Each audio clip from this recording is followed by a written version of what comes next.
अस्सलाम वालेकुम नाज़रीन, आप आवाज़ दवाइज देख रहे हैं और मैं दानिश अली हूँ। इस वक्त हम श्रीनगर के शेर खास में मौजूद है, जिसे उर्फ आम में डाउनटाउन भी कहा जाता है। शेर खास न सिर्फ अस्तानों और दरगाहों के लिए मशहूर है, बल्कि कश्मीरी दस्तकारी के लिए भी खास मकबूलियत हासिल कर रहा है। इसी शेर खास की तंग गली में एक छोटी सी दुकान मोहम्मद असलम भट्ट नामी शख्स की है। मोहम्मद असलम भट्ट अपने मजबूत हाथों से तांबे की ऐसी दस्तकारी कर रहा है जिसका अंदाज़ा लगाना शायद काफ़ी ज़्यादा मुश्किल था। मोहम्मद असलम भट्ट को अब तक कई अवार्डों से नवाजा गया, जिसमें एक स्टेट अवार्ड भी शामिल है। तकरीबन 45 साल से तांबे की दस्तकारी को मोहम्मद असलम भट्ट ने शहर खास में जिंदा रखा है।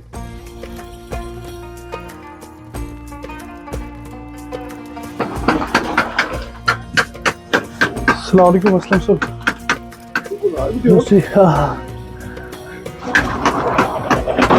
मोहम्मद असलम भट्ट इस वक्त हमारे साथ बात करने के लिए इस इलाके में एक बासलाहियत कारीगर के तौर पे इन्हें जाना जाता है। जदीदियत के दौर में जो चीज़ें इस्तेमाल की जाती है, टेबल लैंप हो या झूमर हो, वो इन्होंने बनाए हैं। इनसे थोड़ा जानने की कोशिश करेंगे। मोहम्मद असलम साहब, पहले आपका शुक्रिया अदा करना चाहेंगे। थोड़ा सा ये बता दीजिए, जदीदियत के दौर में जो चीज़ें हम इस्तेमाल कर रहे हैं इस वक्त आप वो भी बनाते हैं, तो कैसे जहन में आया? बेसिकली मैं कहूँगा कि सबसे पहले ये बात कि ये जो क्राफ्ट था ये मेरे जो पेरेंट थे वो इसी से रिलेटेड थे, तो एक बचपन इसी में गुजरा। एज अ हॉबीज़ ही मैं जुड़ा इस क्राफ्ट के साथ। लेकिन उसके साथ साथ मैं हमेशा चाहता था कि मेरी अपनी एक अलग सी पहचान हो। बट चूँकि उस वक्त ऐसा मौजू भी नहीं था, लोगों में वो अवेयरनेस भी था, वो सब चीज़ें, तो उस वक्त मैं उसी जो ट्रेडिशनली चल रहा था, तो मार्केट भी वही था, मैं भी उसी के साथ गया। लेकिन मेरे जहन में शुरू से ये चीज़ था, जैसे कि मैंने कहा। तो फिर तकरीबन 2001 में मैं क्राफ्ट डोम इंस्टीट्यूट के साथ उनके साथ मिला मैं, और वहाँ पे कुछ डिज़ाइनर उन्होंने मुझे हायर किए थे। उनको लगा कि ये कुछ अलग करना चाहता है, तो उस वक्त कुछ चीज़ें मैंने बनाई। बट उस वक्त ये था कि उन सब चीज़ों का कश्मीर के अंदर तो मार्केट था नहीं, तो अलबिल मार्केट में हमें जाना पड़ा। वो लोग खुद भी जाते थे और मैं भी गया वहाँ थोड़ा।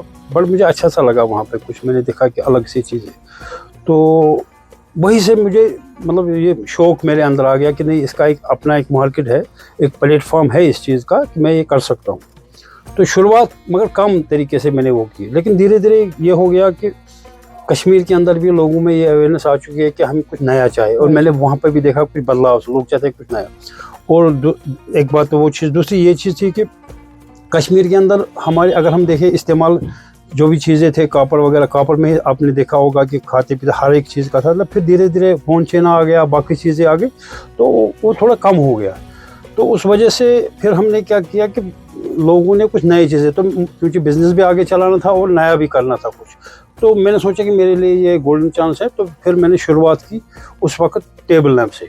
मेरे जहन में आया कि मैं क्या कुछ नया कर सकता हूँ, तो मुझे लगा कि लाइटिंग का किसी ने यहाँ कश्मीर में सोचा नहीं, तो फोकस मैंने उस पर किया। मैंने लाइटिंग बनाई, टेबल लैंप वगैरह, तो अच्छा खासा मतलब बाहर तो उसका मार्केट था ही, लेकिन कश्मीर के अंदर भी लोगों ने लिया। इसके बाद मैंने शुरुआत की फिर झूमर लाइटिंग पर, और इसके साथ साथ मैंने कोशिश की कुछ डेकोरेटिव आइटम आपने यहाँ पे भी देखे, बहुत सारी ऐसी चीज़ें जिसमें मैंने ये ख्याल रखा कि ये कश्मीर के हो। जैसे कि मैंने शिकारा बनाया, मैंने वो और जो चरखा था वो सब चीज़ें बनाई, तो ताकि ये दिखे कि कश्मीर का है।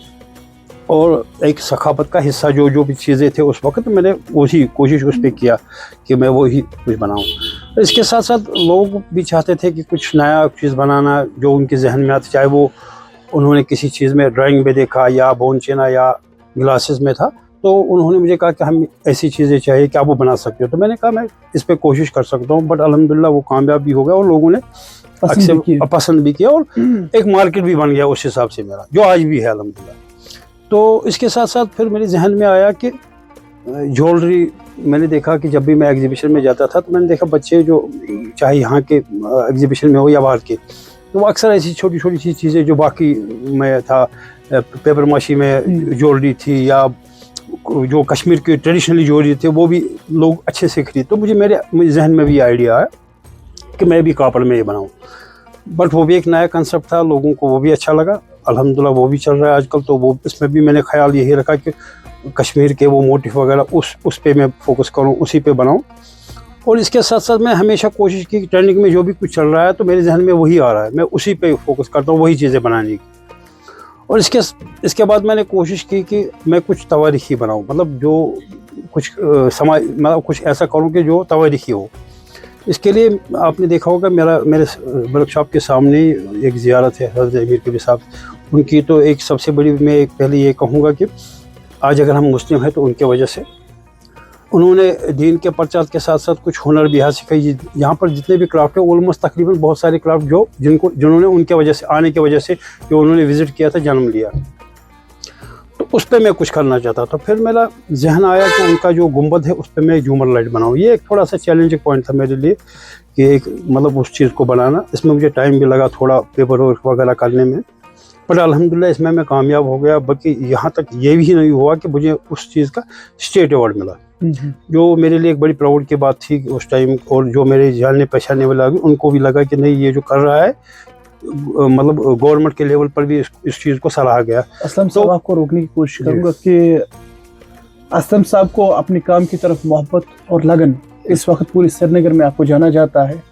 لیکن جب ہم اس علاقے میں آئے ہم نے کئی کاپر والوں کو دیکھا. جس طرح ہم نے دیکھا تھا کشمیر میں پیڑھی در پیڑھی جو خاندان اس کام کے ساتھ منسلک تھا وہ پیڑھی در پیڑھی یہ کام کرتا تھا, لیکن اس وقت نئے لڑکے یہ کام کرنے کے لیے تیار نہیں ہیں. آپ کو کیا لگتا ہے؟ دیکھیے بالکل یہ آپ نے صحیح کہا, وہ چیز ہے.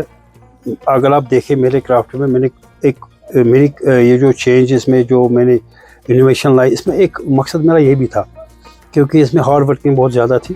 تو میں چاہتا تھا کہ میں کچھ ایسا کروں جس میں نئی جنریشن کو کرنے میں بھی مزہ آئے اور ہارڈ ورکنگ بھی اتنی نہیں ہو. جیسے کہ فار ایگزامپل یہ جیولری ہے یا یہ ڈیکوریٹو آئٹم ہے, یہ اس میں ہارڈ ورکنگ بھی اتنی نہیں ہے اور اس کو کرنے میں بھی آپ کو مزہ آئے گا کیونکہ یہ وہ بچوں کو کھلونے والا کام ہوتا ہے. تو ایسا کچھ چیزیں بنانے میں نے جیسے میں نے کہا کہ میں ایز اے اس کرافٹ سے جب میں منصب ہوا تو اس وقت ایک بچہ ہی تھا میں چھوٹا, تو وہ بچپنا آج بھی میرے کرافٹ میں ایز اے ہابیز میں تب بھی جڑا تھا, آج بھی میں وہی کام کر رہا ہوں. تو میرا مقصد وہی تھا کہ نئے لوگوں کو جڑنے کا یہی ایک طریقہ تھا میرا کہ وہ جو پرانے جو چیزیں بناتے ہیں اس میں بہت ساری ہارڈ ورک ہے, تو بڑے بڑے وہ برتن بنانا وہ سب, تو وہ ان کے لیے پاسبل میں بھی سمجھ سکتا ہوں کہ اتنا کرنا جو آج کے دور کے بچے ہیں ان میں اتنی پیشنس نہیں, بٹ چھوٹے سے چیزیں وہ کر سکتے ہیں. بنسبت کہ وہ آپ کو دیکھیں ان امپلائمنٹ بہت زیادہ ہے, لوگ ڈپریشن کا بھی شکار ہے اور لوگ غلط طریقوں میں جاتے ہیں تو ڈرگز وغیرہ میں. اس سے بیٹر یہ تھا ان کے گورنمنٹ کے پاس بھی ایسے بہت ساری اسکیمیں ہیں بھی اور بن بھی سکتی ہے اگر وہ ان سب کرافٹ میں جڑیں گے. اور میں نے کئی بار گورنمنٹ کے نوٹس میں بھی یہ چیز لایا کہ آپ سکول میں ایک سبجیکٹ رکھ دیجئے کرافٹ کا, ڈفرینٹ کرافٹ کا, تاکہ بچے جب سکول سے نکلے ان کو تھوڑا بہت وہاں پہ بھی سیکھنے کو ملے. تو اس کے بعد وہ اپنا ایک پلیٹ فارم بنائے, اپنی بزنس بنائے. کیونکہ میں نے دیکھا باہر جو آپ کو پتہ ہوگا یہاں سے جو بہت سارے لوگ وزٹ کر کے جو ہمارے پنڈت لوگ باہر شفٹ ہو گئے کچھ وجوہات کی وجہ سے, لیکن ان کے جو بچے ہیں وہ ہمارے ساتھ مل کے بزنس کر رہے ہیں. جتنی ہو سکے اس کو یہ چیز ہو گیا کہ ہاں آپ آرٹسٹ ہو یا آپ کسی آرٹسٹ کے ساتھ کام کرنا چاہتے ہو, اس کی آئیڈینٹیفائی ہے, ہاں یہ استاد ہے, اس کے پاس رجسٹریشن ہے کہ یہ اس آرٹ سے منسلک ہے, تو آپ کو لون میں آسانی آپ کے سائن پہ اس کا یہ لون ملنا چاہیے تھا. ہاں بھائی یہ میرے ساتھ کام کر سکتا ہے, بات ختم.